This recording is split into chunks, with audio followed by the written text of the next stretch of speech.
नमस्कार, आपके साथ मैं हूं सुजाता कुकरेती। आप देख रहे हैं अपना फेवरेट शो महाभारत। और महाभारत में आज बात करेंगे वक्फ संशोधन बिल की, जो राज्यसभा में भी पारित हो गया है। लोकसभा और राज्यसभा में पास होने के बाद अब राष्ट्रपति द्रौपदी मुर्मू के हस्ताक्षर के साथ विधेयक कानून बन जाएगा। लेकिन जहां एक तरफ वक्फ को संशोधित किया गया, वहीं भड़काऊ कदम कैसे सामने नजर आ रहे हैं। तस्वीरें कोलकाता से आई, तस्वीरें अहमदाबाद से आई, वो तस्वीरें आपको दिखाऊंगी। ये तस्वीरें जरा देख लीजिए।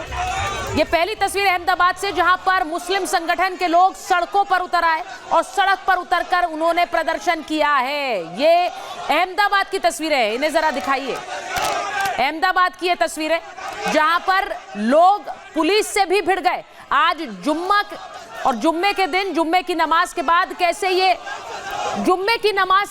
कैसे लोग सड़कों पर उतरे और वक्फ बिल के खिलाफ उन्होंने आवाज उठाई है। 30-70 तो वक्फ, आपको ये तस्वीरें अहमदाबाद की दिखा रही हूं। वहीं अहमदाबाद की तस्वीरों के साथ साथ आपको कोलकाता की भी तस्वीरें दिखाती हूं।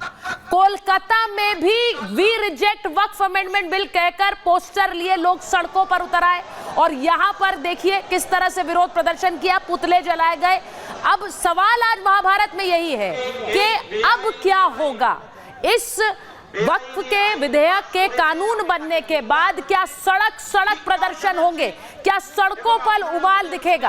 आज महाभारत में सवाल इसलिए पूछ रही हूं क्योंकि असदुद्दीन ओवैसी AIMIM के अध्यक्ष हमारे साथ जुड़े और उनसे सीधे सवाल पूछा है, क्योंकि उन्होंने बड़ा ऐलान कर दिया है। बड़ी खबर बता दूं, वक्फ संशोधन बिल के खिलाफ सुप्रीम कोर्ट पहुंचे हैं असदुद्दीन ओवैसी। ओवैसी ने बिल के खिलाफ दाखिल की है याचिका में ओवैसी ने वक्फ संशोधन बिल को चुनौती दी है। इस बिल से मुसलमानों के मूलभूत अधिकारों का हनन होगा, ये कह रहे हैं असदुद्दीन ओवैसी। सुप्रीम कोर्ट पहुंच गए हैं, लेकिन सवाल ये है, सुप्रीम कोर्ट जाएंगे और इसी के साथ साथ सड़क क्या शाहीन बाग बनाएंगे। असदुद्दीन ओवैसी से थोड़ी देर पहले हमने बात की है, आपको दिखाती हूं असदुद्दीन ओवैसी से एक्सक्लूसिव बातचीत। ओवैसी साहब, बहुत धन्यवाद रिपब्लिक से बात करने के लिए। आपका भाषण संसद में वक्फ पर सबने सुना। आप वो तस्वीरें भी देखी जब आपने उस बिल की कॉपी को फाड़ा। इसे लेकर बहुत सारे रिएक्शंस हो रहे हैं। मैं आपसे पूछ रही हूं, बतौर एक सांसद, आपने जब उस बिल की कॉपी को फाड़ा तो आप क्या सोच रहे थे? नहीं, मैं ये सोच रहा था कि महात्मा गांधी, जब मोहनदास करमचंद गांधी के नाम से लोग जानते थे उनको, और जब व्हाइट अफ्रीका में इस तरह का कानून बनाया गया था, तो महात्मा गांधी ने उस कानून की कॉपी को ना सिर्फ फाड़ा भी था बल्कि उसको जलाया भी था। तो ये गांधीयन तरीका है अपने एहतजाज को, अपने प्रोटेस्ट को दर्ज कराने का। और मेरा मानना ये कि ये जो बिल जो अब कानून बन चुका है, ये अनकॉन्स्टिट्यूशनल है, ये डिस्क्रिमिनेटरी है, ये आर्टिकल 26, 25, 14 और 29 और आर्टिकल 15 का वायलेशन करता है। इसीलिए मैंने अपने प्रोटेस्ट को दर्ज कराने के लिए, और भारत की पार्लियामेंट तो इस देश की सबसे बड़ी पंचायत है, अगर वहां पर एक सरकार अपने मेजॉरिटी के ऊपर इस तरह के कानून को बनाएगी जो डिस्क्रिमिनेट करता है हिंदू धर्म के मानने वाले, सिख धर्म के मानने वाले और जैन मानने वालों, मुसलमानों से, तो इसीलिए मैंने अपने प्रोटेस्ट को दर्ज कराने के लिए वो काम किया। ओवैसी साहब, बहुत से लोग ये कह रहे हैं कि वक्फ को लेकर मुसलमान समुदाय के अंदर से आवाज उठ रही थी कि ये वक्फ कैसे जमीनें हड़प रहा था, जिस मकसद से शुरू हुआ था गरीब मुसलमान को उसका फायदा मिले, वो मिल नहीं रहा था। आज जब इस पर एक कानून बनाने की बात आ रही है, संशोधन है, कानून नहीं है, एक संशोधन है, तो बहुत से लोगों को दिक्कत इसलिए हो रही है क्योंकि शायद उनके अपने व्यवसाय खत्म हो जाएंगे। गरीब मुसलमान को ना इससे पहले फायदा हो रहा था, अब कम से कम कुछ मिले।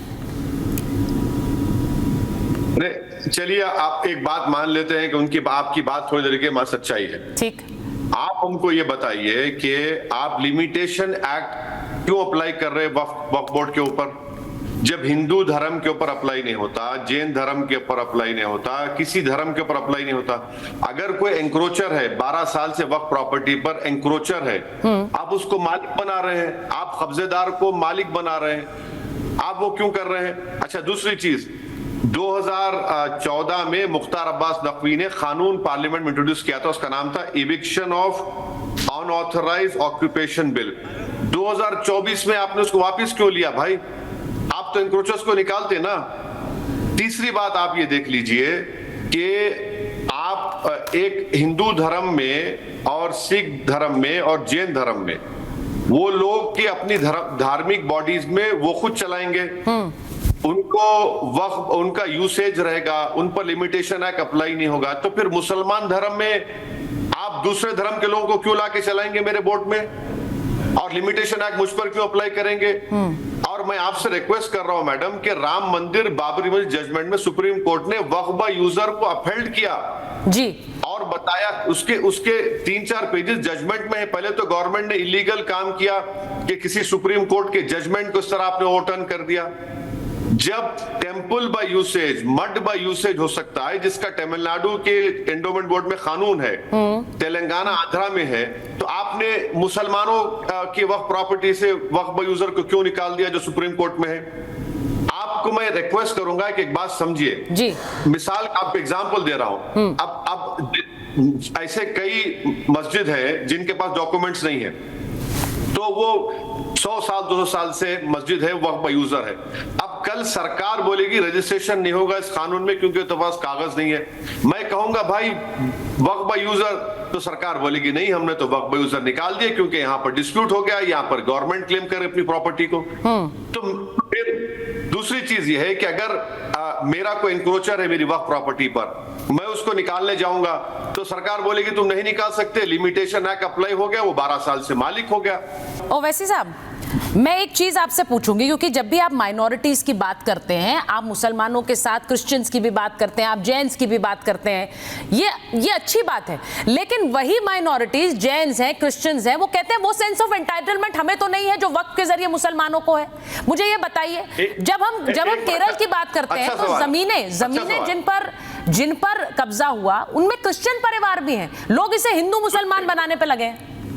नहीं, देखिए वक्फ बोर्ड जो है हिंदू एंडोमेंट बोर्ड की तरह, जैन एंडोमेंट बोर्ड की तरह, क्रिश्चियन रिलीजियस चैरिटीज की तरह एक प्योर रिलीजियस इंस्टीट्यूशन है, प्योर रिलीजियस। अच्छा, ये कानून जो है वो तो क्रिश्चियन धर्म का, गवर्नमेंट ऑफ इंडिया का कानून नहीं है उनके पास।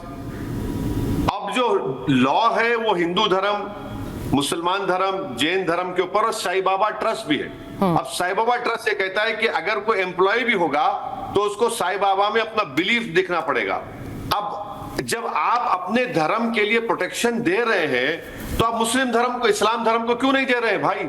ये तो राइट टू इक्वालिटी का वायलेशन है ना मैडम, राइट आर्टिकल 15 का वायलेशन है, डिस्क्रिमिनेशन आप कर रहे हैं, फ्रीडम ऑफ रिलीजन का वायलेशन कर रहे हैं। और अगर किसी की प्रॉपर्टी पर कब्जा हुआ है, जैसा आप बोल रहे हैं जी, तो उसको इख्तियार है, आप ट्राइब्यूनल जाइए, कोर्ट जाइए। अच्छा, और आखिरी बात मैं आपको समझा रहा हूं, आपके समझने के लिए और आपके दर्शकों के लिए, कोई भी प्रॉपर्टी वक्फ कैसा होती है। अगर मिसाल के तौर पर मैं अपनी प्रॉपर्टी दे रहा हूं तो मैं वक्फ बोर्ड को लिखता हूं, वक्फ बोर्ड सर्वे कमिश्नर को, जो अब गवर्नमेंट ने सर्वे कमिश्नर को निकाल दिया जो कलेक्टर से बड़ा है, वो इंक्वायरी करने से पहले नोटिस देता है कि भाई ये प्रॉपर्टी इनकी है नहीं है, हम सर्वे कर रहे हैं। सर्वे करने के बाद अगर वो कहता है कि प्रॉपर्टी मेरी है तो चीफ सेक्रेटरी को लेटर लिखकर chief secretary gazette notification issue करती है, वो वक्फ प्रॉपर्टी बनती है। अब उस गजेट नोटिफिकेशन को आप नहीं मान रहे तो मैं क्या करूं बोलिए?